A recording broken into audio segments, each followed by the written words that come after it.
गजानन गणपति भगवान की जय। श्री अम्बे मात की जय। लक्ष्मी नारायण भगवान की जय। श्रीमद्भागवत महापुराण की जय। सुखदेव जी महाराज की जय। वक्रतुंड महाकाय सूर्यकोटि समप्रभ निर्विघ्नं कुरु मे देव सर्वकार्येषु सर्वदा। ओम मंगलपतये नमो नमः। सिद्धिविनायकाय नमो नमः। अष्टविनायकाय नमो नमः। करारविंदे नभदारविंदं मुखारविंदे विनिवेशयन्तं वटस्य पत्रस्य पुटे शयानं बाले मुकुन्द मनसा स्मरामि। श्री कृष्ण गोविंद हरे मुरारी नाथ नारायण वासुदेव जीवेति बसवामृत में तदेव गोविंद दामोदर वादनेति। ओम क्लीं कृष्णाय वासुदेवाय हरे परमात्मने प्रणतः क्लेशनाशाय गोविंदाय नमो नमः। बोलिए हनुमान जी महाराज की जय। कृष्ण कन्हैया लाल की जय। राधे राधे। आज कथा है भगवान श्री कृष्ण की नित्य चर्या और उनके पास जरासंध के कैदी राजाओं को दूत का आना।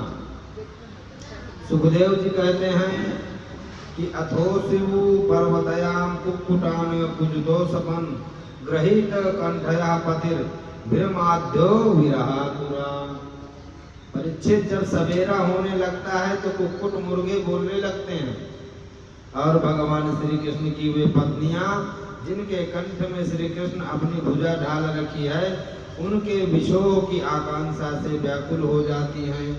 भगवान श्री कृष्ण प्रतिदिन ब्रह्म मुहूर्त में ही उठ जाते हैं और हाथ मुंह धोकर मायातीत आत्मस्वरूप का ध्यान करने लगते हैं।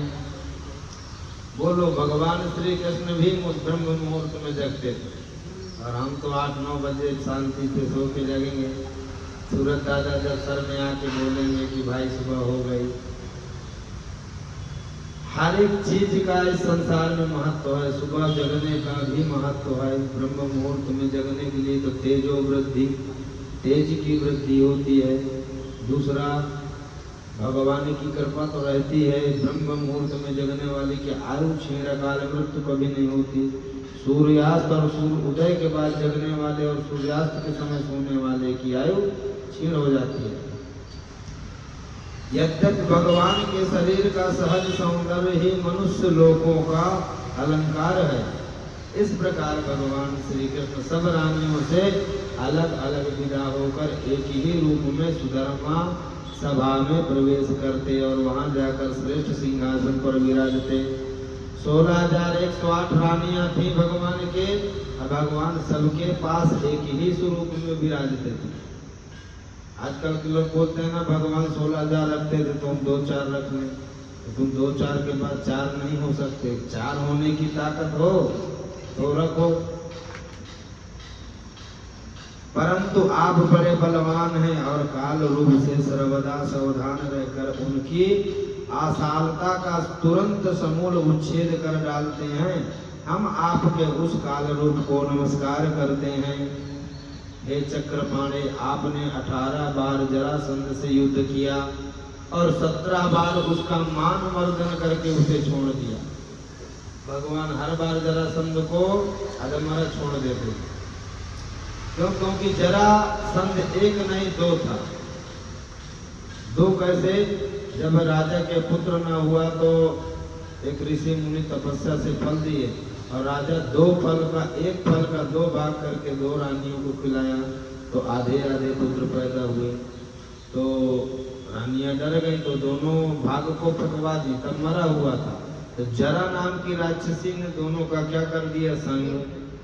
तो वहां से जी उठा, मुंह में उंगली डाल के गर्जना की तो जरा नाम की राक्षसी तो भग गई और उसका वहीं से नाम पड़ गया जरासंध। सुखदेव जी कहते हैं कि दूत ने जब भगवान से कहा कि जरासंध के बंदी नरपतियों इस प्रकार आपसे प्रार्थना की है तो आपके चरण कमलों की शरण में आए हैं।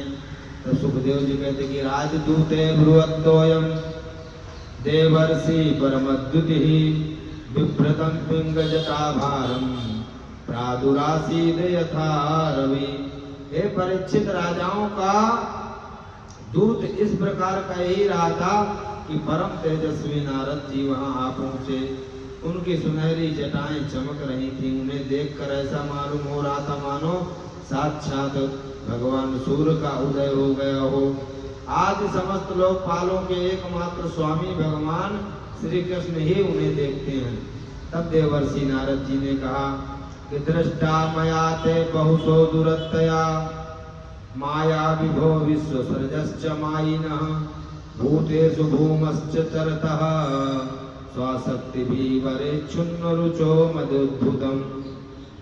सर्वव्यापक अनंत आपके विश्व के निर्माता हैं और इतने बड़े मायावी हैं कि बड़े बड़े मायावी ब्रह्मा आदि भी आपकी माया का पार नहीं पा सकते। प्रभु आप सबके घट घट में अचिंत शक्ति को व्याप्त करते रहते हैं।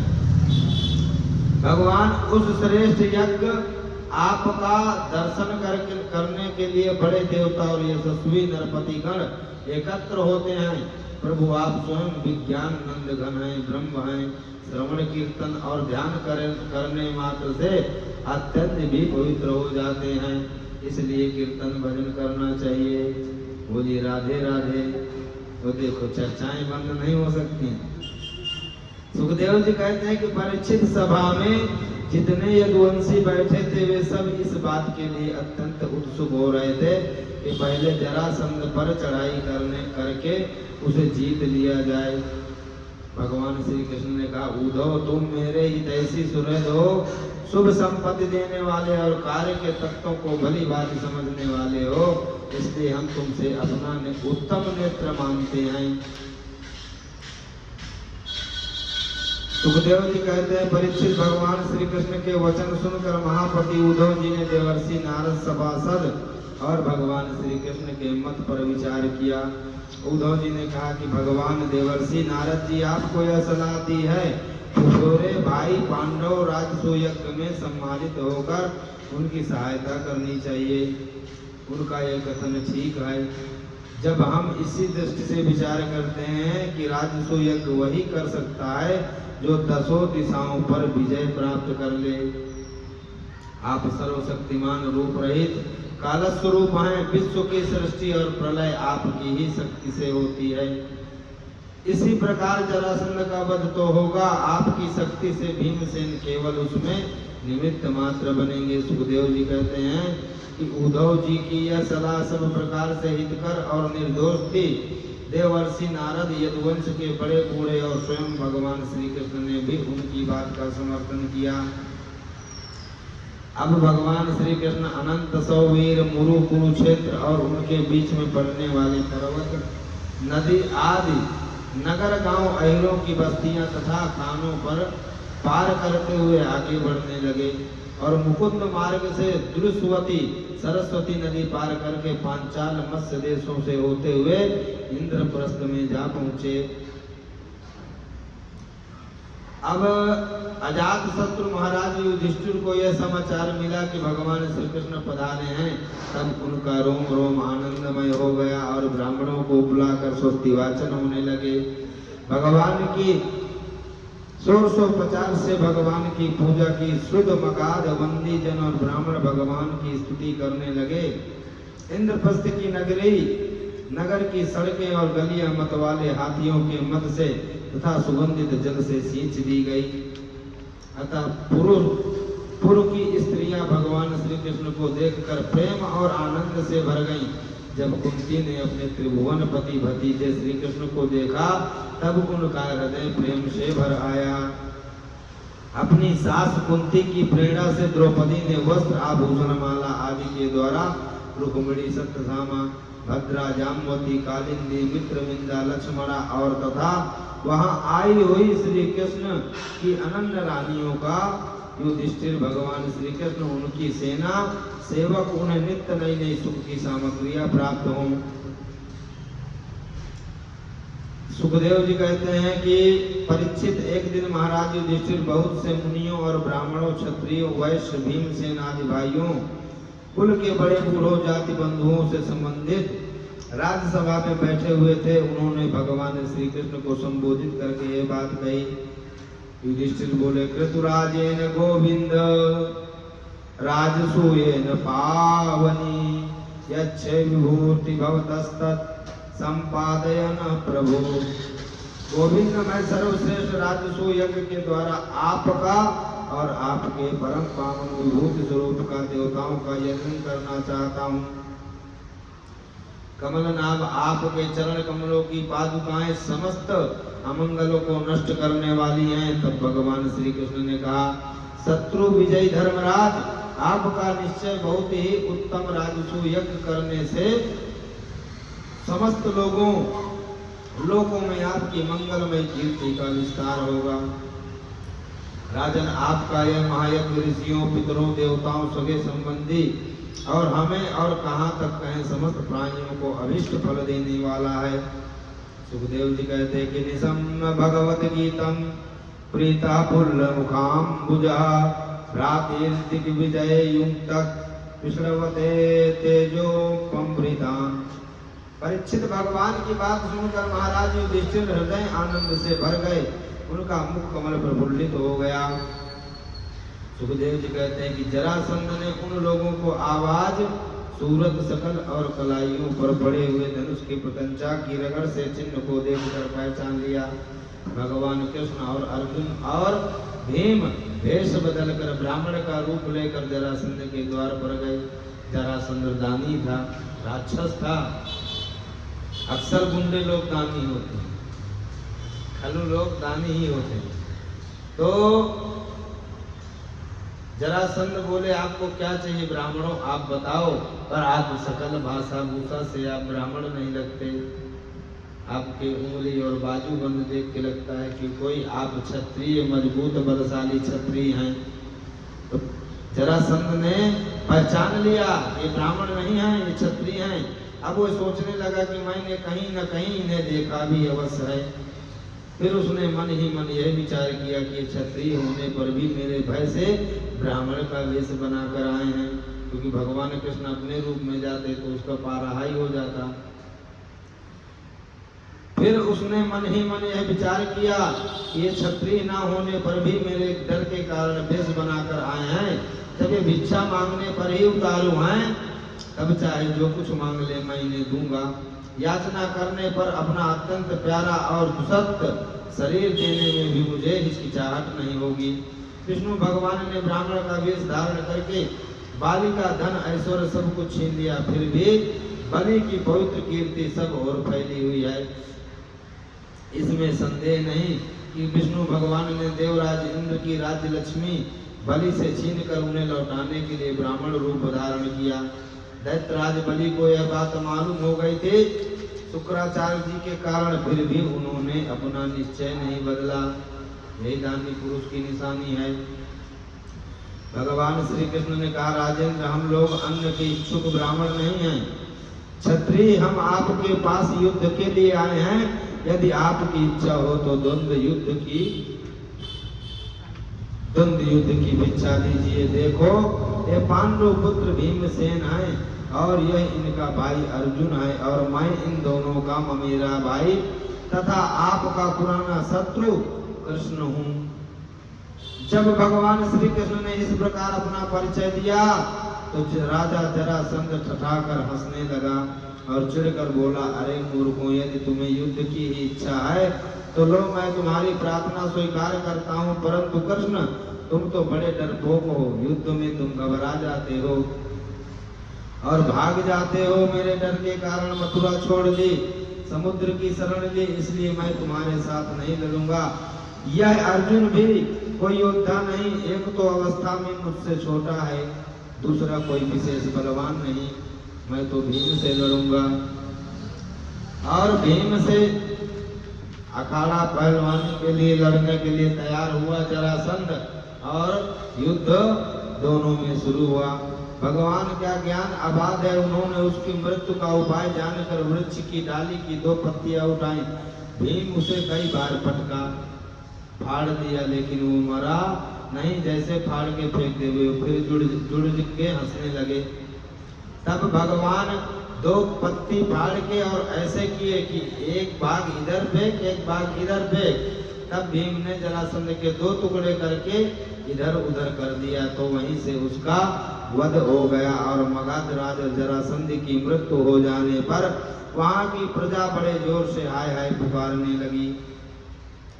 भगवान श्री कृष्ण और अर्जुन भीमसेन का आलिंगन करके उनका सत्कार किया। सर्वशक्तिमान भगवान श्री कृष्ण के स्वरूप और विचारों को कोई समझ नहीं सकता। वास्तव में वे समस्त प्राणियों के जीवन दाता हैं। बोलिए राधे राधे। जरासंध के जेल से छूटे हुए राजाओं की विदाई और भगवान का इंद्रप्रस्थ लौटना। राजाओं ने कहा कि हे शरणागत के सारे दुख को भय हरने वाले देव देवेश्वर सच्चिदानंद स्वरूप अविनाशी भगवान श्री कृष्ण, हम आपको सब लोग नमस्कार करते हैं। भगवान ने कहा कि नरपतियों, तुम लोगों ने जैसी इच्छा प्रकट की उसके अनुसार आज से मुझ में तुम लोगों की निश्चय ही सदृढ़ भक्ति होगी। यह जान लो कि मैं सबका आत्मा हूँ और सबका स्वामी हूँ। नरपतियों ने, तुम लोगों ने जो निश्चय किया वह सचमुच तुम्हारे लिए बड़े सौभाग्य की बात है। परीक्षित, इस प्रकार भगवान श्री कृष्ण भीमसेन के द्वारा जरासंध का वध करवाकर भीमसेन अर्जुन साथ के जरासंध सहदेव सम्मानित होकर इंद्रप्रस्थ चले आए। धर्मराज युधिष्ठिर भगवान श्री कृष्ण के इस परम अनुग्रह की बात सुनकर प्रेम से भर गए। भगवान की अग्र पूजा, सुखदेव जी कहते हैं कि एवं युधिष्ठिरो राजा जरासंध वदम विभो कृष्णस्य चानुभावं तम श्रुत्वा प्रीतस्तमब्रवीत। हे परीक्षित, धर्मराज युधिष्ठिर जरासंध का वध और सर्वशक्तिमान भगवान श्री कृष्ण की अद्भुत महिमा सुनकर प्रसन्न हुए। और धर्मराज युधिष्ठिर ने कहा कि सच्चिदानंद स्वरूप भगवान श्री कृष्ण त्रिलोक के एक मात्र स्वामी हैं। शंकर आदि, ब्रह्मा आदि, लोकपाल आदि, इंद्र आदि सब आपकी आज्ञा पाने के लिए तरसते हैं, और यदि वह मिल जाती है तो बड़ी श्रद्धा से उनको सिरोधार्य करते हैं। तब सुखदेव जी परीक्षित इस प्रकार कहकर धर्मराज युधिष्ठिर ने भगवान श्री कृष्ण की अनुभूति से यज्ञ योग समय आने पर यज्ञ कर्मों के निपुण वेदवादी ब्राह्मणों को ऋत्विज आचार आदि के रूप में वर्ण किया और भगवान की अग्र पूजा रखी। तो वहां से सुपाल आया और बोला ये अग्र पूजा के योग्य नहीं है। भगवान उसकी 108 गलतियां क्षमा करने का उनकी माता को वचन दिए थे। गिनती करने लगे, वो कभी कुछ बोले कभी गाली देवे, भगवान का अपमान करता जावे और भगवान उसकी गिनती, जब 100 की गिनती पूरी हुई तो सुदर्शन चक्र निकाल लिए। तब वहां के सभी राजा तलवार खड़ग गदा लेकर खड़े तो हुए, पर उस चक्र का किसी के पास कोई काट ना होने के कारण शिशुपाल का वध निश्चित था। और जो पुरुष भगवान श्री कृष्ण की इस लीला का शिशुपाल वध जरासंध बंदी राजाओं का मुक्ति से और यज्ञ अनुष्ठान कीर्तन करेगा, वह समस्त पापों से छूट जाएगा। बोलिए राधे राधे। राजा परीक्षित ने पूजा की। अज शास्त्रों धर्मराज युधिष्ठिर राजसूय के यज्ञ महोत्सव में जितने मनुष्य नरपति ऋषि देवता सभी आए, सब आनंदित हुए और भगवान की कृपा से सुखदेव जी महाराज ने कहा कि परीक्षित, तुम्हारे दादा युधिष्ठिर बड़े महात्मा हैं, उनके प्रबंधन से बनकर सब बंधु बांधवों ने राजसूय यज्ञ में विभिन्न सर्व कार्य स्वीकार किया। भीमसेन भोजनालय की देखरेख करते, दुर्योधन कोषाध्यक्ष थे, सहदेव अभ्यगतों से स्वागत सत्कार के नियुक्त थे। इसी प्रकार सात्विक, विकर्ण, हार्दिक, विदुर, पुरीश्रवा आदि बल्ली के पुत्र और संतधर आदि राजसूय यज्ञ में विभिन्न कर्मों में युक्त थे। जब ऋत्विज सदस्य और बहुल पुरुषों का तथा अपने इष्ट मित्र एवं बंधु बांधवों का सुमधुर वाणी से विविध प्रकार पूजा सामग्री और दक्षिणा आदि से भली भांति सत्कार हो चुका, तब शिशुपाल भक्त वत्सल भगवान के चरणों में समा गया। उस समय इस उत्सव को देखने के लिए जैसे उत्तम उत्तम विमानों पर चढ़कर आकाश में से बहुत सी देवियां आई हों, वैसे ही सैनिक पालकियों पर सवार होकर आई थी पांडवों में मेरे भाई श्री कृष्ण उनके सखा उन रानियों के ऊपर तरह तरह के रंग आदि डाल रहे थे। चक्रवर्ती राजा युधिष्ठिर द्रौपदी आदि रानियों के साथ सुंदर घोड़ों से युक्त उन सोने के हार से सुसज्जित रथ पर सवार हुए। राजसूय में जितने लोग आए थे परम ससे शीलवान ऋत्विज ब्रह्मवादी सदस्य ब्राह्मण क्षत्रिय वैश्य शूद्र राजा देवता ऋषि मुनि पितर तथा अन्य प्राणी अपने अनुयायियों के साथ लोकपाल इन सबकी पूजा महाराज युधिष्ठिर ने की। एक दिन की बात है कि भगवान के प्रेममयी महाराज युधिष्ठिर अंतःपुर की सौंदर्य संपत्ति और राजसूय द्वारा प्राप्त महत्व को देखकर दुर्योधन के मन में डाह से जलने लगा और परीक्षित पांडवों के लिए मैदानों ने जो महल बना दिए थे उनमें नरपति दैत्यपति और सुरपतियों की विविध विभूतियां तथा श्रेष्ठ सौंदर्य स्थान स्थान पर शोभायमान था। एक दिन राजा धीराज महाराज युधिष्ठिर अपने भाइयों संबंधियों एवं नयनों के तारे परम हितैषी भगवान श्री कृष्ण के साथ मैदानों की बनाई सभा में स्वर्ण सिंहासन पर देवराज इंद्र के समान विराजमान थे। उनकी भोग सामग्री उनकी राजलक्ष्मी ब्रह्मा जी के ऐश्वर्य के समान थी। उसी समय अभिमानी दुर्योधन अपने दुशासन आदि भाइयों के साथ वहां आया। उसके सिर मुकुट गले में माला और हाथ में तलवार थी। वह क्रोधवश द्वारपालों और सेवकों को झिटक रहा था। उस सभा में मैदानों ने ऐसी माया फैला रखी थी तो दुर्योधन ने उससे मोहित हो गया और उसको गिरते गिरते देखकर भीमसेन आदि की रानियां द्रौपदी लोग हंसने लगी और इसी इशारे से श्री कृष्ण अनुमोदन प्राप्त हो चुका और दुर्योधन लज्जित हो गया। उसका रोम रोम क्रोध से जलने लगा।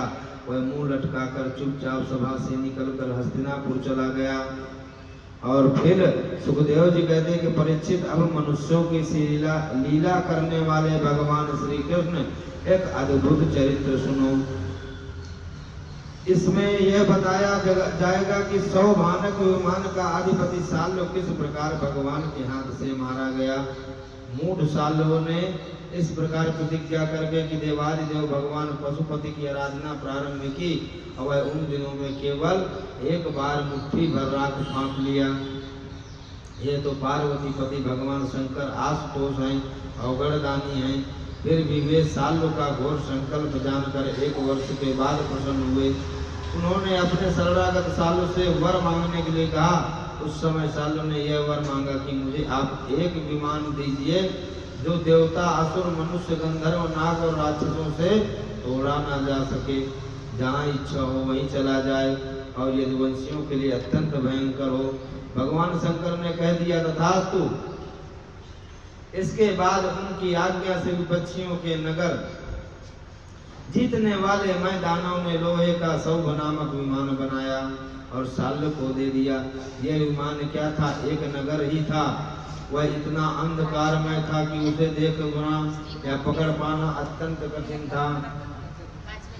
परीक्षित साल्व ने अपनी बहुत बड़ी सेना से द्वारका को चारों ओर घेर लिया और फिर उसके फूल फल से लदे हुए उपवन उद्यानों से उजाड़ने लगा। परम यशस्वी वीर भगवान प्रद्युम्न ने देखा कि हमारी प्रजा को बड़ा कष्ट हो रहा है। तब उन्होंने रथ पर सवार होकर सबको ढांढस बंधाया। मैदानों का बनाया हुआ साल्व का वह विमान अत्यंत मायामय था। वह इतना विचित्र था कि कभी अनेक रूपों में दिखता तो कभी एक रूप में। साल्व के सेनापतियों यदुवंशियों पर खूब शस्त्रों की वर्षा कर रखी। इससे वे अत्यंत पीड़ित थे, परंतु उन्होंने अपना मोर्चा मोड़ा नहीं छोड़ा। सारथी ने कहा, सुमान मैंने जो कुछ किया सारथी का धर्म समझकर किया। मेरे समर्थ स्वामी युद्ध का ऐसा धर्म की संकट पड़ने पर सारथी की रक्षा कर ले और रथी सारथी की धर्म को समझते हुए मैंने अपने रणभूमि से हटाया। शत्रु ने आप पर गदा का प्रहार किया था जिससे आप मूर्छित हो गए थे।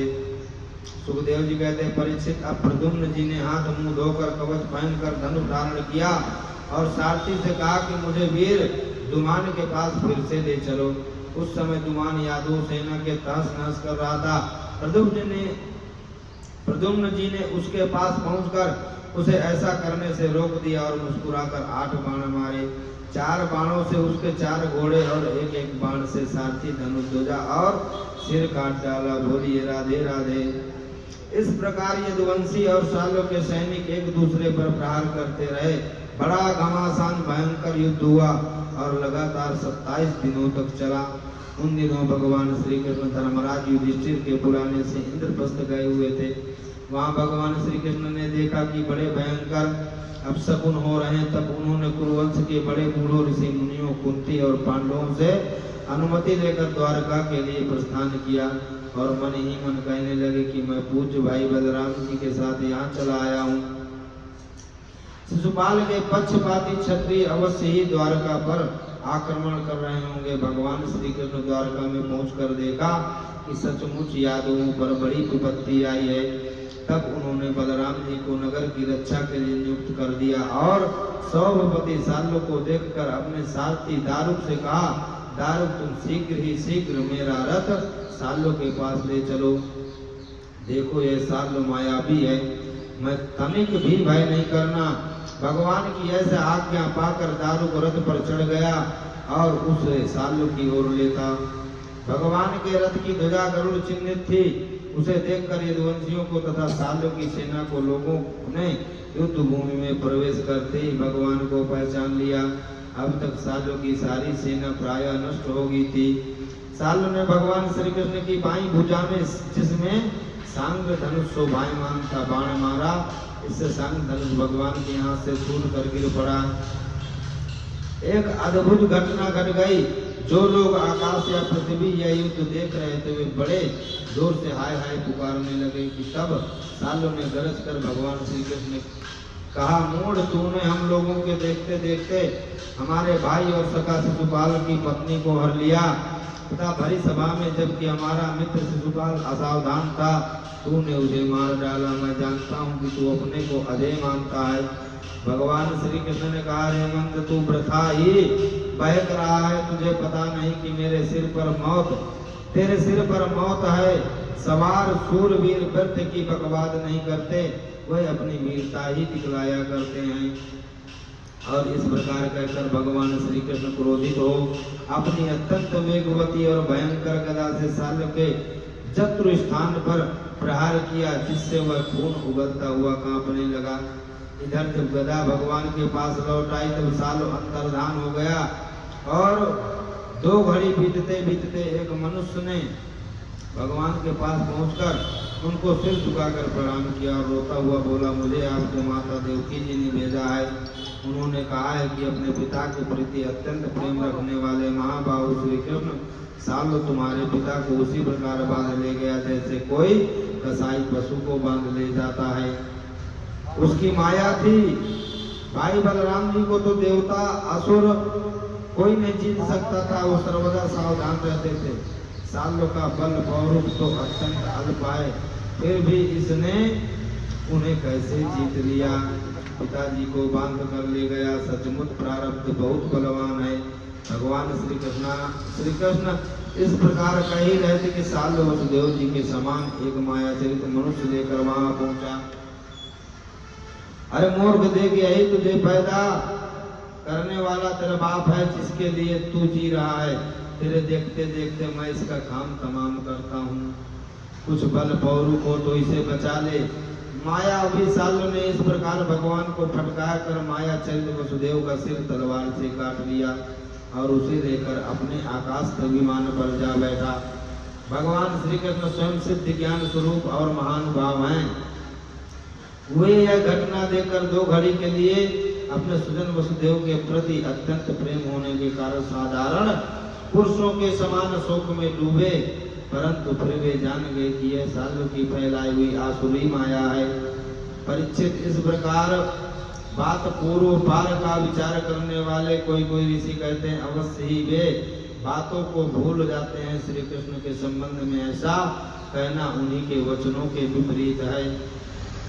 अब सालों भगवान पर श्री कृष्ण के बड़े उत्साह और वेग से शस्त्रों की वर्षा करने लगा।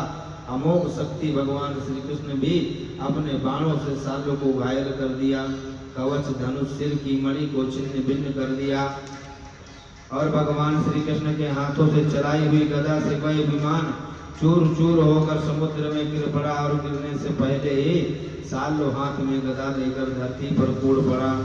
सावधान होकर बड़े वेग से भगवान श्री कृष्ण की ओर झपटा। सालों को आक्रमण करते देख उन्होंने भाले से गदा के साथ उसका हाथ काट गिराया। फिर उसे मार डालने के लिए उन्होंने प्रलयकालीन सूर्य के समान तेजस्वी और अत्यंत अद्भुत सुदर्शन चक्र धारण कर लिया। उस समय उनकी ऐसी शोभा हो रही थी मानो सूर्य के साथ उदयाचल शोभायमान हो। भगवान श्री कृष्ण ने उस चक्र से मायावी सालों का कुंडल किरीट सहित सिर धड़ से अलग कर दिया। बोलिए राधे राधे। सुखदेव जी कहते हैं परीक्षित शिशुपाल साल और पौंडरक के मर जाने की उनकी मित्रता ऋण चुकाने के लिए भगवान श्री कृष्ण जब उसे इस प्रकार आते देखा तो झटपट हाथ से गदा लेकर रथ से कूद पड़े। फिर जैसे समुद्र के तट की भूमि ज्वार भाटों की आगे बढ़ने लगती है, घमंड के नशे में चूर करुष नरेश दंतवक्र ने गदा तान कर भगवान श्री कृष्ण से कहा कि बड़े सौभाग्य और आनंद की बात है कि आज तुम मेरी आंखों के सामने पड़ गए। कृष्ण तुम मेरे मामा के लड़के हो, इसलिए तुम्हें मारना तो नहीं चाहिए, परंतु एक तो तुमने मेरे मित्र को मार डाला और दूसरे मुझे भी मारना चाहते हो, इसलिए मत बंद आज मैं तुम्हें अपनी वज्र कर्कश गदा से चूर चूर कर डालूंगा। भगवान ने भी लीला में उसको भी स्वर्ग का नरक का द्वार दिखाया। एक बार बलराम जी ने सुना कि दुर्योधन आदि कौरव पांडवों के साथ युद्ध करने की तैयारी कर रहे हैं, तो ये मध्यस्थ थे, उन्हें किसी का पक्ष लेकर लड़ना पसंद नहीं था, इसलिए वे तीर्थ में स्नान करने के बहाने द्वारका से चले गए। दीर्घ काल तक सत्संग सत्र का नियम लेकर बैठे हुए ऋषियों ने बलराम जी को आया देख अपने अपने आसनों से उठकर उनका स्वागत सत्कार किया। जो लोग धर्म का चिन्ह धारण करते हैं परंतु धर्म का पालन नहीं करते, वे अधिक पापी हैं और अधिक मेरे लिए वध करने योग्य हैं। धर्म जानते हुए भी जो अधर्म का रास्ता चुनता है तो डबल पाप लगते हैं, उसका डबल फल मिलता है। भगवान बलराम ने कहा मैं लोगों की शिक्षा देने के लिए, लोगों पर अनुग्रह करने के लिए इस ब्रह्म हत्या का प्रायश्चित अवश्य करूंगा। ऋषियों ने कहा बलराम जी आप ऐसा कोई उपाय कीजिए जिससे आपका शस्त्र पराक्रम और इनकी मृत्यु भी व्यर्थ न हो। भगवान बलराम ने कहा ऋषियों वेदों का ऐसा कहना है कि आत्मा ही पुत्र के रूप में उत्पन्न होती है, इसलिए रोम हर्षण के स्थान पर उनका पुत्र आप लोगों को पुराणों की कथा सुनाएगा। ऋषियों ने कहा बलराम जी इलवल का पुत्र बलवल नाम का एक भयंकर दानव है, वह प्रत्येक पर्वत पर यहाँ आ पहुंचा और हमारे इस सत्र को दूषित कर दिया। विष्ठा खून मूत्र पीप और शराब और मांस की वर्षा करता है और इससे आपकी शुद्धि हो जाएगी।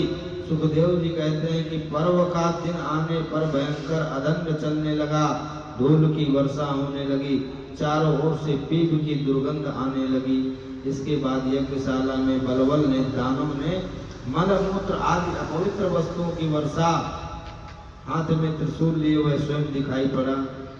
बलराम जी ने आकाश में विचरने वाले बलवल को दैत्य को अपने हल के अगले भाग से खींचकर ब्रह्मद्रोही को सिर पर पकड़कर कोद से एक मूसल कसकर जमाया, जिससे उसका ललाट फट गया और वह खून उबलता हुआ वहीं से धरती पर गिर पड़ा और वज्र की समान चोट खाकर गेरू आग से लाल हुआ कोई पहाड़ जैसा जान पड़ता।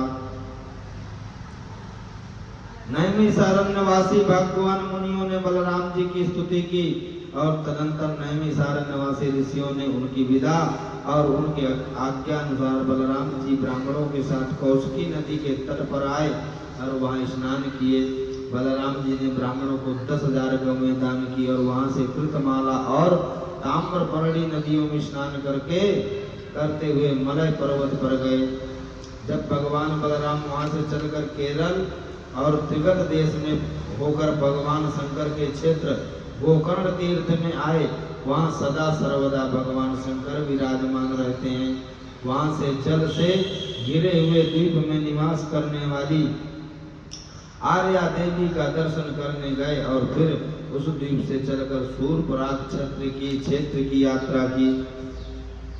उस समय भीमसेन और दुर्योधन दोनों ही हाथ में गदा लेकर एक दूसरे को जीतने के लिए क्रोध में भरकर भांति भांति के पैतरे बदल रहे। उन्हें देखकर बलराम जी ने कहा, राजा दुर्योधन और भीमसेन, तुम दोनों वीर हो, तुम दोनों में बल पौरुष भी समान है।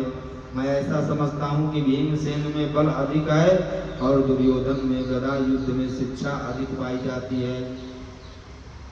इसलिए तुम लोगों को जैसे समान बलशालियों को किसी एक की जय या पराजय नहीं होती दिखती, अतः तुम लोग व्यर्थ का युद्ध मत करो, अब इसे बंद कर दो। परीक्षित बलराम जी की बात दोनों के लिए हितकर थी, परंतु उन दोनों का वैर भाव इतना दृढ़ मूल हो गया कि उन्होंने बलराम जी की बात न मानी। वे एक दूसरे की कटुवाणी और दुर्व्यवहारों का स्मरण करके उन्मत्त हो रहे थे।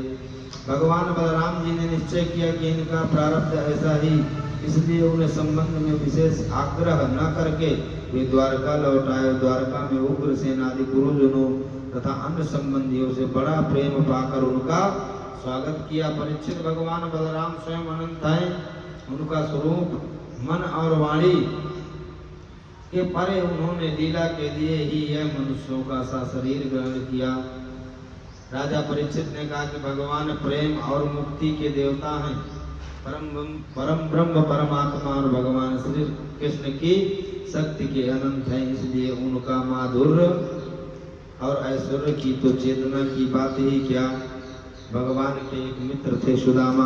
सुत जी कहते हैं कि शौनक आदि ऋषियों जब राजा परीक्षित इस प्रकार प्रश्न किया, तब सुखदेव जी का हृदय भगवान श्री कृष्ण की तल्लीन सा हो गया।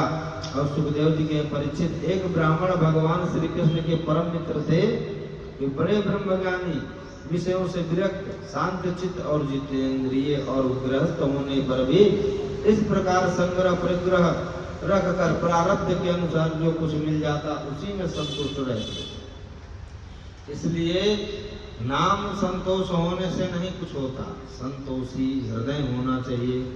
जो मिला है, जितना मिला है, जो मिलने वाला है, उसी में संतोष रखना ही विषय भोग से निवृत्ति कर सकता है।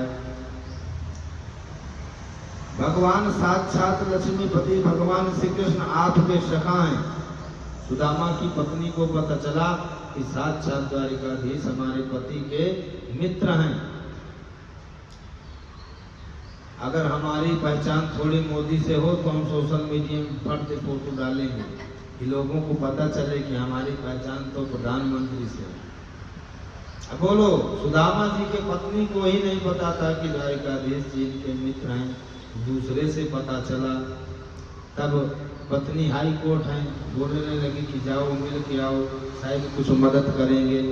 वह विचार करके जाने का निश्चय किया और अपनी पत्नी से बोले, कल्याणी घर में कुछ भेंट देने योग्य हो तो कुछ दे दो।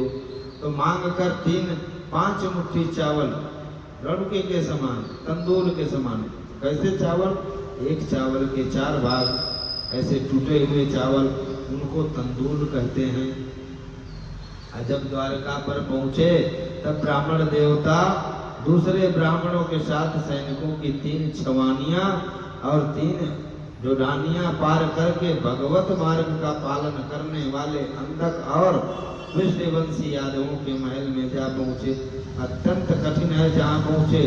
उनके बीच श्री भगवान श्री कृष्ण की 16,000 रानियों के महल, उनमें एक उन ब्राह्मण देवता ने प्रवेश किया।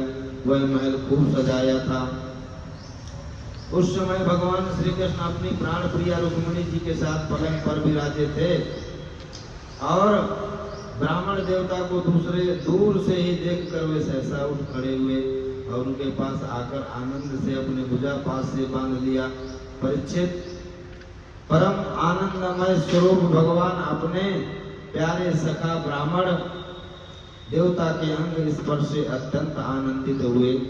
सुदामा जी गए, तब द्वारपाल क्या कहा कि शीस जगा न पगा तन में, प्रभु धोती फटी सिलटी दुपटी। कैसा ब्राह्मण है? तेज है पर कपड़े फटे हैं, लकड़ी भी टूटी है, न सर पे जामा है, न पैर पे चप्पल जूते हैं, और आपका मित्र बता रहा है।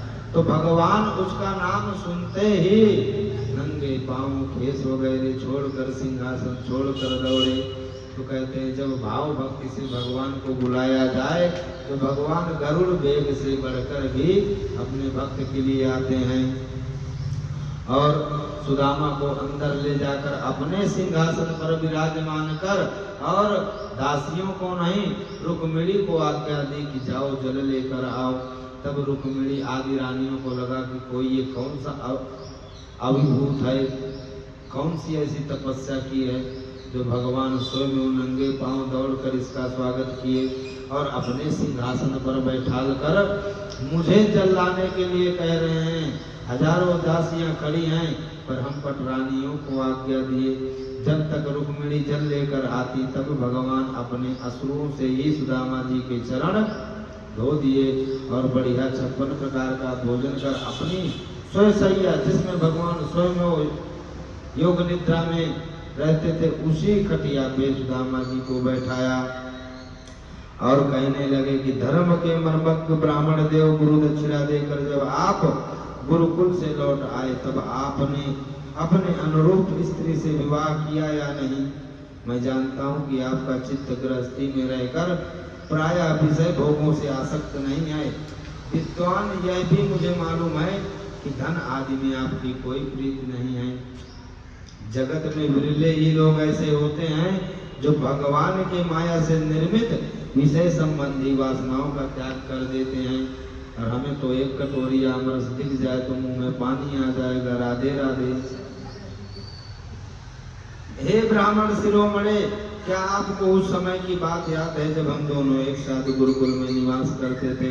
ऐसी बातें अपने जन्मदाता पिता प्रथम गुरु हैं, इसके बाद उपनयन संस्कार करके सत्कर्मों की शिक्षा देने वाला दूसरा गुरु है। जिस समय हम लोग गुरुकुल में निवास कर रहे थे उस समय वह बात आपको याद है क्या? हम जब दोनों एक दिन हमारी गुरु पत्नी ईंधन लाने के लिए जंगल में भेजा था और उस समय एक घोर जंगल में गए हुए थे और बिना ऋतु को ही बड़ा भयंकर आंधी तूफान आया था। अगर एक छोटा मोटा प्रलय ही था। आंधी के झपटों और वर्षा की बौछारों से हम लोगों ने बड़ी पीड़ा हुई। दिशा का ज्ञान न रहा और हम अत्यंत आतुर हो गए और हाथ पकड़कर जंगलों में इधर उधर भटकते रहे। जब हमारे गुरुदेव संदीपनी मुनि को यह बात का पता चला तब हुए सूर्योदय होने पर अपने शिष्य हम लोगों को ढूंढते हुए जंगल में जा पहुंचे। वे कहने लगे आश्चर्य है पुत्रों, तुम लोगों ने हमारे लिए अत्यंत कष्ट उठाया। ब्राह्मण देवता ने कहा, देवताओं के आराध्य देव जगत गुरु श्री कृष्ण भला अब हमें क्या करना बाकी है, क्योंकि आपके साथ जो सत्य संकल्प परमात्मा है हमें गुरुकुल में रहने का सौभाग्य प्राप्त हुआ। सुखदेव जी कहते हैं, प्रिय परीक्षित, भगवान श्री कृष्ण सबके मन की बात जानते हैं। ब्राह्मण के परम भक्त उन क्लेशों से नाशक तथा संतों के एकमात्र आश्रय हैं। वे पूर्वोक्त प्रकार से उन ब्राह्मण देवता के साथ बहुत देर तक बातचीत किए। भगवान श्री कृष्ण ने कहा, हे ब्राह्मण, अपने घर से मेरे लिए क्या उपहार लाए हो? भाभी ने क्या भेजा है? कुछ तो भेजा होगा। तो सुदामा जी सब जाने लगे और जो तंदूल की पोटली थी काकर के नीचे दबाने लगे। और ठाकुर जी लीला करने में माहिर, खेल खेल में ही पोटली खींच लिए और एक मुट्ठी भरकर ब्राह्मणों को पूरी पृथ्वी दान कर दी।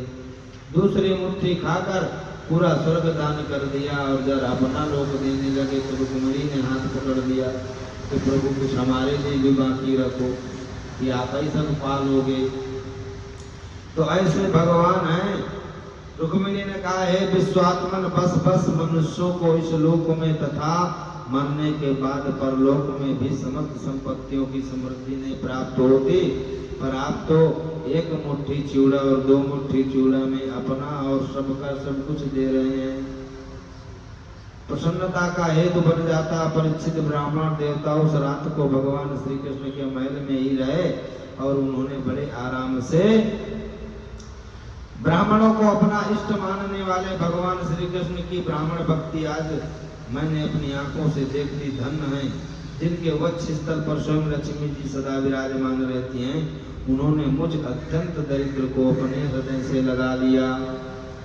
इस प्रकार मन ही मन विचार करते करते ब्राह्मण देवता अपने घर के पास पहुंचे और वहां उन्होंने क्या देखा कि सबके सब स्थान सूर्य अग्नि चंद्रमा के समान तेजस्वी रत्न निर्मित महलों से घिरा हुआ है और झुंड के झुंड रंग बिरंगे पक्षी करलव कर रहे हैं। मैं ये क्या देख रहा हूँ, ये किसका स्थान है? यदि यह वह स्थान है जहाँ मैं रहता था तो यह ऐसा कैसे हो गया? इस प्रकार सोच रहे। प्रिय परीक्षित, ब्राह्मण पत्नी सोने का हार पहनी हुई दासियों के बीच में विमान स्थित देवांगना के समान अत्यंत शोभायमान हो रही थी और इस रूप के देखकर विस्मित हो गए। उन्होंने अपनी पत्नी के साथ बड़े प्रेम से अपने महल में प्रवेश किया। इस प्रकार समस्त संपत्तियों की समृद्धि देखकर और उसका कोई प्रत्यक्ष कारण न पाकर बड़ी गंभीरता से ब्राह्मण देवता विचार करने लगे कि मेरे पास इतनी संपत्ति कहाँ से आई? मैं तो जन्म से ही भाग्यहीन और दरिद्र हूँ।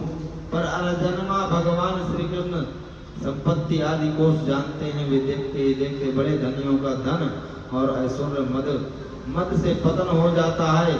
इसके अदूरदर्शी भक्तों के उसके मांगते रहने पर भी तरह तरह की संपत्ति, राज्य और आसुर आदि नहीं देते। यह उनकी बड़ी कृपा है। हम भगवान से दिन रात मांगे कि करोड़ों दे दो, पर माँ बाप पुत्र को वही वस्तु देते हैं जिससे पुत्र का कल्याण हो, पुत्री का कल्याण हो। तो भगवान भी वही वस्तु भक्त को देते हैं जिसमें भक्त का कल्याण हो। भगवान श्री कृष्ण बलराम गोपियों की भेंट सुखदेव जी कहते हैं, परीक्षित इसी प्रकार भगवान श्री कृष्ण और बलराम द्वारकापुरी में निवास कर रहे थे। परीक्षित, मनुष्यों के ज्योतिर्विषयों के द्वारा ग्रहण का पता पहले ही चल जाता है, इसलिए सब लोग अपने अपने कल्याण के उद्देश्य से पुण्य उपार्जन करने के लिए संपत्तक तीर्थ में कुरुक्षेत्र में आए। और पुरुषों की भांति स्त्रियां भी एक दूसरे को देखकर प्रेम और आनंद से भर गईं। कुंती ने वसुदेव जी से कहा, भैया मैं सचमुच बड़ी अभागिन हूँ, मेरा एक भी साध पूरा नहीं हुआ। और जैसे साधु स्वभाव सज्जन भाई आपत्ति के समय मेरी सुध नहीं लेते, इससे बढ़कर दुख की क्या बात है। सुखदेव जी कहते, परीक्षित वहां जितने भी नरपति आए वसुदेव, उग्रसेन आदि यदुवंशियों को उनका खूब सम्मान सत्कार किया। सुखदेव जी कहते, परीक्षित जब नंद बाबा को यह बात मालूम हुई कि श्री कृष्ण आदि यदुवंशी कुरुक्षेत्र में आए हुए हैं, तब गोपों के साथ अपनी सारी सामग्री मंडियों पर लाद कर अपने प्रिय पुत्र श्री कृष्ण बलराम आदि को देखने के लिए वसुदेव जी ने अत्यंत प्रेम और आनंद से विहल होकर नंद जी के हृदय को लगा लिया। सुखदेव जी कहते हैं, परीक्षित मैं कह चुका हूँ कि गोपियों के परम प्रियतम जीवन सर्वस्व श्री कृष्ण ही थे। जब उनके परम दर्शन के समय नेत्रों की पलकें गिर पड़ती हैं, तब वे पलकों को बनाने वाले को ही पोषने लगती हैं। सुखदेव जी कहते हैं, परीक्षित भगवान श्री कृष्ण ने इस प्रकार गोपियों को आत्मज्ञान की शिक्षा से शिक्षित किया और उन्होंने कहा, हे कमलनाभ, आगाध विबोध संपन्न बड़े बड़े योगेश्वर अपने हृदय कमल में आपके चरणों का चिंतन करते हैं। घर के गृहस्थ में काम करते करते रहने पर भी सदा सर्वदा भगवान श्री कृष्ण का स्मरण और हृदय में विराजमान रहे, तो हम एक क्षण के लिए भी उन्हें भूल नहीं सकते। इसलिए सुखदेव जी कहते हैं कि परीक्षित भगवान श्री कृष्ण ही गोपी को शिक्षा देने वाले हैं। परीक्षित, जिस समय दूसरे लोग इस प्रकार भगवान श्री कृष्ण की स्तुति कर रहे थे, तो द्रौपदी ने कहा, हे रुक्मिणी भद्रे, हे जाम्बवती, सत्यभामे कालिंदी, लक्ष्मणे रोहिणी, अनन्य श्री कृष्ण पत्नियों, तुम लोग हमें ये तो बताओ कि स्वयं भगवान श्री कृष्ण अपनी माया से लोगों का अनुकरण करते हैं रुक्मिणी जी ने कहा द्रौपदी जी जरासंध आदि सभी राजा चाहते कि मेरा विवाह शिशुपाल के साथ हो, इसलिए शास्त्र से सुसज्जित होकर युद्ध के लिए तैयार थे। सत्यभामा ने कहा मेरे पिताजी अपने भाई प्रसेन मृत्यु के भय दुखी हो रहे थे, उन्होंने उनका वध कलंक भाव भगवान पर ही लगाया। जामवंती ने कहा द्रौपदी मेरे पिता ऋक्षराज जामवंत को इसका बात का पता न था कि यह मेरे स्वामी भगवान सीतापति रामचंद्र भगवान हैं। और भद्रा ने कहा द्रौपदी भगवान मेरे मामा के पुत्र हैं, मेरा चित्त इन्हीं के चरणों में लगा रहता है। और लक्ष्मणा ने कहा साध्वी मेरे पिता बृहस्सेन मुझ पर बहुत प्रेम रखते हैं, जब मेरा अभिप्राय मालूम हुआ तब उन्होंने मेरी इच्छा पूर्ति के लिए ही यह उपाय किया। और द्रौपदी जब मैंने इस प्रकार अपने स्वामी प्रीतम भगवान को वरमाला पहना दी, उनसे वर्ण की कामातुर राजाओं को बड़ा डाह हुआ। 16,000 पत्नियों की ओर से रोहिणी ने कहा भौमासुर दिग्विजय समय के बहुत राजाओं को जीतकर उनकी कन्याओं को हम लोगों के अपने महल में बंदी बना रखा था। हम साम्राज्य इंद्र पद पर अथवा इन दोनों पर भोग अनिमा आदि ऐश्वर्य ब्रह्म का पद मोक्ष अथवा सालोक सारूप आदि मुक्तियां कुछ भी नहीं चाहती। हम तो केवल इतना चाहते हैं कि हमारे प्रियतम प्रभु सुकोमल चरण कमलों की श्री रज सर्वदा हम पर बनी रहे। और सुखदेव जी परीक्षित सर्वात्मा भक्त बयारे भगवान श्री कृष्ण के प्रति उनकी पत्नियों का कितना प्रेम है, यह बात सुनकर भगवान श्री कृष्ण ने कहा धन्य हो हम लोगों का जीवन सफल हो गया, आज जन्म लेने का हमें पूरा फल मिल गया, क्योंकि योगेश्वरों का दर्शन बड़े बड़े देवताओं के लिए भी अत्यंत दुर्लभ है। परीक्षित भगवान श्री कृष्ण अखंड ज्ञान संपन्न हैं। मुनियों ने कहा भगवान आपकी माया से प्रजापतियों के अधीश्वर मरीच तथा बड़े बड़े तत्वज्ञानी हम लोग मोहित हो रहे हैं। भगवान यद्यपि आप प्रकृति से परे स्वयं परम ब्रह्म परमात्मा हैं, परमात्मन ब्राह्मण ही वेदों के आधारभूत हैं, आपके स्वरूप की उपलब्धि के स्थान हैं। सुखदेव जी कहते हैं राजर्षि भगवान की इस प्रकार स्तुति करके उनमें से राजा धृतराष्ट्र तथा धर्मराज युधिष्ठिर ने अनुमति देकर अपने अपने आश्रम पर जाने का विचार किया। नारद जी ने कहा ऋषियों यह कोई आश्चर्य की बात नहीं कि वसुदेव जी को श्री कृष्ण को अपना बालक समझकर शुद्ध जिज्ञासा के भाव से अपने कल्याण का साधन हम लोगों से पूछ रहे हैं।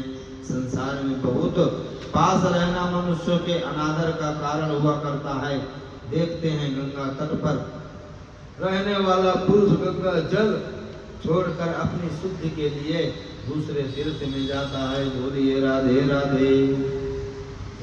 परीक्षित परम मनस्वी वसुदेव जी ने ऋषियों की यह बात सुनकर उनके चरणों में सिर रखकर प्रणाम किया, उन्हें प्रसन्न किया और यज्ञ के लिए ऋत्विजों के रूप में उनका वर्णन किया। उस समय मृदंग पखावज शंख ढोल और नगारे बजने लगे। वसुदेव जी के प्रत्येक यज्ञ ज्योतिषोम दर्श पूर्णमास आदि प्राकृतिक सौभाग्य आदि इसके बाद महर्षियों और पत्नी संयाद नामक संज्ञाक अभ्यस्त्यान अर्थात स्नान संबंधी अवशेष कर्म कराकर वसुदेव जी को आगे करके परशुराम जी के बनाए हुए हृदय में राम हृदय में स्नान किया। परीक्षित इस प्रकार कहते कहते वसुदेव जी का हृदय प्रेम से गदगद हो गया और नंद बाबा की मित्रता और उपकार का स्मरण कर उनके नेत्रों में प्रेम आंसू उमड़ आए और वो रोने के कारण एवं भगवान श्री कृष्ण और बलराम के प्रेम पास में बनकर आज कल करते करते 3 महीने तक वहीं रह गए। बोलिए राधे राधे। इसीलिए भागवत कथा का स्मरण ना हो सके तो हरि कीर्तन राम भजन सदैव करना चाहिए, करते रहना चाहिए। जैसे आज के पढ़े लिखे लोग क्या बोलते हैं कि कथा वथा से क्या मिलता है। ऐसी एक सेठ की पत्नी थी, बोले कि बाजू में कथा हो रही, जाओ कथा सुन के आओ। तो बोले मैं वहाँ जाऊँगा, चटाई भी बैठना पड़ेगा, न कूलर है न पंखा है, वहाँ कैसे बैठूँगा। तो पत्नी तो घर की हाई कोर्ट होती है, फैसला कर दे तो सुनना ही पड़ेगा। सेठ बोला चलो तेरे से किचकिच करूं, इससे अच्छा मैं वहीं चला जाऊं। और जैसे ही गया तो पंडित जी खड़े होकर बोले आइए आइए। सेठ जी पहुंच गए, जिसकी चटाई थी वो बोला बैठिए बैठिए। सेठ जी बैठ गए और बैठते ही सो गए। और सो गए, कथा पूरी हो गई, पंडित जी चले गए, भक्त लोग चले गए, दो ही लोग बैठे रहे। हो कौन कौन? एक सेठ और एक चटाई वाला। अब जगाए कौन? जगाओ तो झगड़ा करो। धीरे से चटाई वाला जगाया कि कथा पूरी हो गई, जाइए जाइए। सेठ घर पहुंचा, पत्नी पूछी कथा सुनाए? बोले हाँ बहुत आनंद आया। बोले क्या सुने? बोले आइए आइए, बैठिए बैठिए, जाइए जाइए। अब यही 3 शब्द सुने थे और तो कुछ सुने नहीं थे। तो पत्नी के मन में विचार आया कि अभिमानी आदमी कल जाए ना जाए, तो बोले भागवत के मंत्र हैं, आप इसका जाप करा करो। अब सेठ 5 घंटे सोया था, दिन भर बढ़िया, रात को नींद काहे आओ। पत्नी सो गई, दिन भर का काम काज किए घर का। जब सेठ को नींद न आई तो माला लेकर बैठ गया और जाप करने लगा, आइए आइए, बैठिए बैठिए, जाइए जाइए। मंत्र जाप शुरू हुआ, इतने में घुसा घर में चोर। और जैसे ही चोर घुसा तो पहला मन का खसकाया, आइए आइए। चोर को लगा कि इस घर का मालिक मुझे पहचान गया, तो घूमा भागने के लिए। और जैसे घूमा था दूसरा मन का खसकाए और बोले कि जाइए बैठिए बैठिए। चोर को लगा कि इस घर का मालिक मुझे पहचान गया, तो खिड़की से कूद के भागने की कोशिश किया। इतने में सेठ ने तीसरा मन का खसकाया और बोलिए जाइए जाइए। चोर समझ गया कल मेरे को पकड़ा देगा, तो जो आजू बाजू बंगलों से धन चुरा कर लाया था वो सेठ के चरणों में रख दिया और हाथ जोड़कर खड़ा हो गया। सेठ लाइट चालू किया, उजाला किया और देखा कि करोड़ों का माल पड़ा है और 7 फुट लंबा दूध खड़ा है। अब चोर से पूछे आप कौन? तो चोर बोला आप तो सब जानते हैं, आप तो सब जानते हैं। और इतना कहकर अब चक्कर हो गया। फिर सेठ माला देखा, बोला 6 मन का में इतनी प्राप्ति हो गई तो पूरा माला करूंगा तो क्या होगा। तो जब पत्नी को जगाया और सारी विचार धारणा बताई, कथा का तात्पर्य यह है कि शब्द तो झूठे थे, आइए आइए, बैठिए बैठिए, जाइए जाइए, पर जो चोरी करने आया था वो चोर सही सही का था। जब भागवत कथा से लाए हुए झूठे शब्दों से सही सही का चोर सरेंडर हो गया, तब भगवान की कीर्तन भजन करने से जीवन के 4 रोग, काम क्रोध मद लोभ सब नाथ नरक के पंथ, ये चारों चोर कैसे नहीं कंट्रोल में आएंगे। इसलिए भगवान की भक्ति सदैव बचपन से ही करनी चाहिए। भक्ति का रस और भाव, समर्पण और विश्वास, दृढ़ निश्चय होना चाहिए। दृढ़ निश्चय यानी संकल्प। संकल्प कैसा? जैसे चंगी लाल का था, कथा सुनाई थी ना, भूल गए। एक चंगी लाल था, बहुत कंजूस हो, इतना कंजूस कि 1 रुपया किसी को न दे। एक बार पत्नी बोली कि कुंभ का महीना चल रहा है, गंगा जी स्नान कराओ। तो बोले वहां जाऊंगा, पैसा खर्चा होगा, पंडित लोग पैसा लेंगे। बोले नहीं नहीं जाओ। चंगी लाल तैयार हुआ और तैयार होकर गया। अब घाट खोजने लगा ऐसा कि कोई पंडित ना हो किसी घाट पर। तो खोजते खोजते शमशान घाट पहुंच गया, वहां कोई नहीं था। भोले बाबा ये सब दृश्य देख रहे थे तो परीक्षा लेने के लिए पंडा बाबा का रूप बनाकर आ गए। जहाँ चंगी लाल ने डुबकी लगाई तहाँ भोले बाबा पंडा का रूप लेकर प्रकट हो गए। बोलिए शंकर भोलेनाथ की। और बोले 5 रुपया दो, हमारे घाट में स्नान किया। चंगी लाल बोला ये शमशान घाट थोड़ी किसी घाट है, मैं दक्षिणा वचना नहीं दूंगा। बोले नहीं हमारे घाट में स्नान किए, 5 रुपए दक्षिणा आपको देनी पड़ेगी। चंगी लाल बोला कोई बात नहीं, उधार रहा, अगली बार दे देंगे। और घर पहुंचा, पत्नी को सारी घटना सुनाई और आराम करने लगा। तभी पंडा बाबा पहुंचकर घंटी बजाने लगे। पत्नी आई, बोले आप कौन? बोले आपके पति चंगी लाल हमारे घाट पर स्नान किए, दक्षिणा बाकी है, लेने आए हैं। पत्नी अंदर गई, बोले कोई पंडा आया है। मैं बोली थी कि ऐसे घाट में नहाना जहाँ कोई पंडित ना हो। 5 रुपया का नुकसान कराए। चंगीलाल बोला जाओ उस पंडा को बोल दो कि मैं अभी घर पहुंचा ही नहीं, बाहर गया हूं। पत्नी जाकर पंडा बाबा से बोली कि अभी चंगीलाल जी नहीं है, आप बाद में आना। तो पंडा बाबा बोले कोई बात नहीं, खाना बनाओ, हम इंतजार करते हैं। पत्नी को और भ्रम लगा कि ये लो 5 रुपये दे दे, इससे अच्छा 5 किलो खाएगा और नुकसान। चंगीलाल के पास गई और चंगीलाल को बोली कि वो तो जाने का नाम ही नहीं ले रहा। चंगीलाल बोला जाके बोल दो चंगीलाल मर गया। पत्नी जाके बोली पंडा से कि चंगीलाल मर गया। पंडा बाबा भी दिख खड़े थे, पूरे गांव में डिग्गा पीट दिया, चंगीलाल मर गया, चंगीलाल मर गया। पूरा गांव इकट्ठा हुआ, अर्थी सजने लगी। चंगीलाल को अर्थी में रखा गया और ले गए और चिता में लटा दिए। भगवान 1-2 बार इशारा किए कि चंगीलाल अभी भी टाइम है, उठ जा।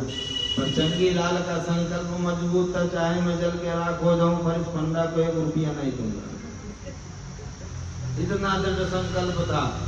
और जब आग लगाकर लोग लौट गए, चंगीलाल की धोती जलने लगी तो भोले बाबा पंडा के रूप में थे, बोले चंगीलाल मैं हार गया, अब खड़ा हो जा।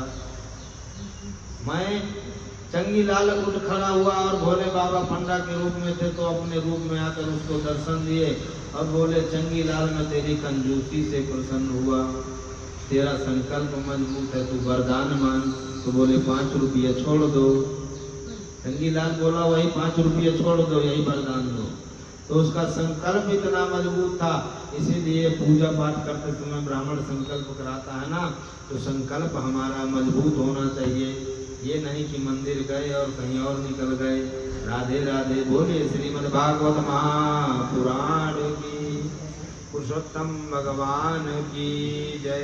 श्रीमन्नारायण नारायण नारायण, श्रीमन्नारायण नारायण नारायण, गोविंद नारायण नारायण नारायण, लक्ष्मी नारायण नारायण नारायण।